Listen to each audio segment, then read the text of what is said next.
आणि आता एक महत्त्वाची बातमी। अजित पवारांच्या देवगिरीवरच्या बैठकीत नवाब मलिक हे देखील हजर होते। विधान परिषद निवडणुकीबाबत देवगिरी बंगल्यावर अजितदादा गटाची काल बैठक पार पडली। अजित पवार गटाच्या या बैठकीत नवाब मलिकांची देखील उपस्थिती दिसून आली। तर भुजबळ, तटकरे, मिटकरी, झिरवाळ बैठकीसाठी देवगिरी बंगल्यावर उपस्थित होते। बैठकीची ही दृश्य आपण पाहतोय।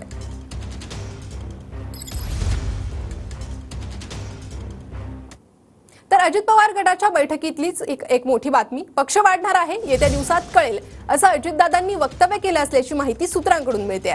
आमदार पवार गटाच्या संपर्कात असल्याच्या चर्चेवर देखील वक्तव्य झाल्याचं सूत्रांकडून कळतंय। तर पक्ष वाढणार आहे, कसं ते येत्या दिवसात कळेल, अजितदादांनी हे वक्तव्य केल्याची माहिती सूत्रांकडून मिळते। काही आमदार शरद पवार गटाच्या संपर्कात असल्याच्या चर्चेवरून दादांनी वक्तव्य केलं असल्याची देखील माहिती आहे। तर विधानसभेला सगळ्या घटकांना विश्वासात घ्या अशा सूचना आमदारांना देण्यात आल्या आहेत। आदिवासी, मुस्लिम, मागासवर्गीय समाज यांना विश्वासात घ्या अशा देखील अजितदादांनी सूचना दिल्या आहेत। अर्थसंकल्पात मांडलेल्या गोष्टी लोकांपर्यंत घेऊन जा, काम लोकांपर्यंत पोहोचवा अशा सूचना अजित पवारांनी केल्या आहेत। लोकसभेला घडलं ते विधानसभेला होता कामा नये अशा देखील सूचना दिल्या आहेत।